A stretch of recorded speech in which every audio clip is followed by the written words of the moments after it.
एक व्यक्ति अकेला रहता था। उसका नाम धीरज था। एक दिन उसको विचार आया कि अकेले पूरी जिंदगी कैसे बीतेगी, तो उसने सोचा किसी अनाथ बच्चे को गोद ले लिया जाए। अगले दिन वो सुबह उठा और सीधे एक अनाथालय पहुंच गया। उसने एक 8 साल के बच्चे को चुना और फिर वो उस बच्चे को अपने साथ घर ले आया। उसने उसका नाम मनसा पूर्ण रखा। वो रोज ऑफिस जाने से पहले मनसा पूर्ण के लिए खाना बनाकर रख जाता। मनसा पूर्ण बिल्कुल शांत, कम बोलने वाला और एकांत में बैठा रहता था। धीरज को उसके साथ रहकर कुछ आध्यात्मिक अनुभव होने लगे। कभी हल्के ठंडी हवा चलने की आवाज, कभी कोई झरना गिरने की आवाज सुनाई देती तो कभी कोई बिजली कड़कने की चमचमाहट। धीरज शुरू में तो डरने लगा, मगर जब मनसा पूर्ण को देखता कि वो शांत है, जैसे कुछ हुआ ही नहीं, तो वो भी चुप हो जाता। एक दिन शाम को जब धीरज ऑफिस से घर आया तो उसने देखा कि मनसा पूर्ण घर पर नहीं है। उसने सारे घर में देखा, फिर भी वो नहीं मिला। घर के बाहर भी चारों तरफ देखा, आवाजें लगाई, मगर मनसा पूर्ण कहीं नहीं मिला। वो परेशान हो गया और उस रात बिना खाए पिए ही सो गया। अगले दिन सुबह ऑफिस चला गया, मगर वहां मन नहीं लगा। किसी तरह शाम को घर पहुंचा, यह आस लिए कि शायद मनसा पूर्ण घर आ गया होगा, मगर निराशा ही हाथ लगी। एक हफ्ता बीत गया, लेकिन मनसा पूर्ण नहीं आया।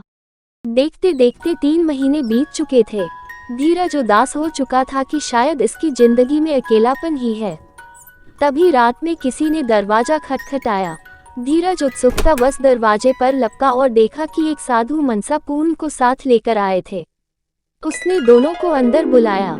साधु का आदर सत्कार कर दोनों को भोजन कराया। तब साधु ने कहा कि यह जो तुम बच्चा लाए थे यह एक सिद्ध पुरुष है। जब हमें अंतर्दृष्टि से यह अनुभव हुआ तब तक आप इनको यहाँ ला चुके थे। हमारे पूर्व गुरु महाराज ने कहा था कि आने वाले गुरु आपके अंदर दिखाई देंगे। हम उसी इंतजार में थे। जिस दिन हमें रात को ये अनुभव हुआ कि गुरुदेव वहाँ अनाथाश्रम में प्रकट हुए हैं, हम वहाँ गए तो पता लगा कि आप उनको यहाँ ले आए हैं। साधु ने उस व्यक्ति को कहा कि तुम अगर चाहो तो इन्हें गुरु रूप में स्वीकार कर सकते हो। मैं इनको इनके आश्रम दिखाने ले गया था, तुम चाहो तो हमारे साथ चल भी सकते हो।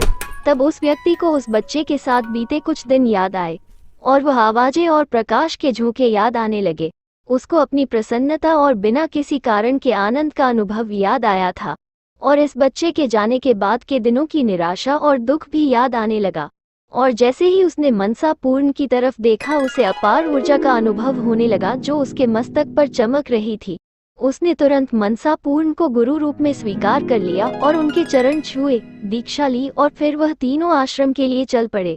जिंदगी में कब बदलाव आ जाए कोई नहीं जानता। अपनी जिंदगी को साफ सुथरा रखना चाहिए। किसी भी समय आपके ऊपर किसी बुद्ध पुरुष की कृपा हो सकती है और पूरा जीवन बदल जाता है।